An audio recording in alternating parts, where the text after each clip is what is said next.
Alta Profit, assurance vie, retraite, immobilier, le meilleur de l'épargne en ligne depuis plus de 20 ans. Le Conseil en Plus présente Sud Radio, les incontournables de la gestion de patrimoine.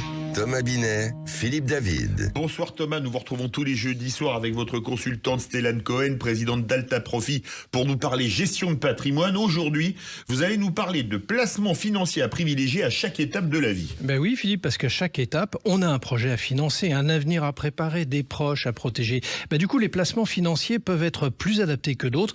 Comment bien les choisir? C'est ce qu'on va essayer de décrypter dans un instant avec vous Stéphane. Mais on va d'abord s'intéresser aux quarantenaires. Que peut-on leur conseiller? On n'est plus concerné avec Philippe, mais allez-y quand même. La première question qu'on peut se poser quand on fait une analyse patrimoniale pour des quadras, c'est effectivement qu'est-ce qui a déjà été fait. Très souvent, la résidence principale a été achetée avec un financement à crédit. On retrouve aussi de l'épargne de précaution, des livrets A, des livrets réglementés et quelquefois un contrat d'assurance vie. Mais d'autres questions peuvent aussi s'opposer, notamment les projets. Alors, comment peuvent-ils quand même, malgré tout, financer leurs projets, justement? Alors, à 40 ans, les projets peuvent être mais vraiment de différents ordres. Ça dépend des situations personnelles et familiales et patrimoniales.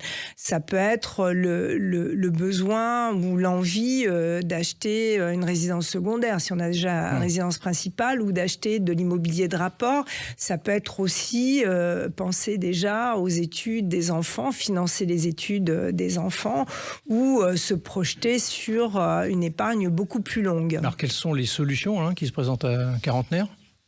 Alors, un quarantenaire, pour des projets qui sont à court terme, moins de 2 ans, il est vraiment recommandé de faire de l'épargne bancaire, donc des dépôts à terme, surtout en ce moment, les taux sont élevés, ou de l'épargne de précaution livret réglementé. Ça, c'est pour le court terme. Après, si on se projette pour financer vraiment un projet à plus long terme, là, le contrat d'assurance vie peut présenter un intérêt, en rappelant qu'un contrat d'assurance vie, ça reste liquide. On peut souscrire un contrat et racheter le contrat au bout de quelques mois ou au bout d'1 an ou 2 ans. Donc, ça reste quand même des solutions extrêmement liquides. Et l'assurance vie, en termes de performance, on peut aller chercher de la performance sur du long terme beaucoup plus élevée que des dépôts à terme. Mais alors, du coup, à 40 ans, on peut prendre des risques quand même sur son mode d'investissement ?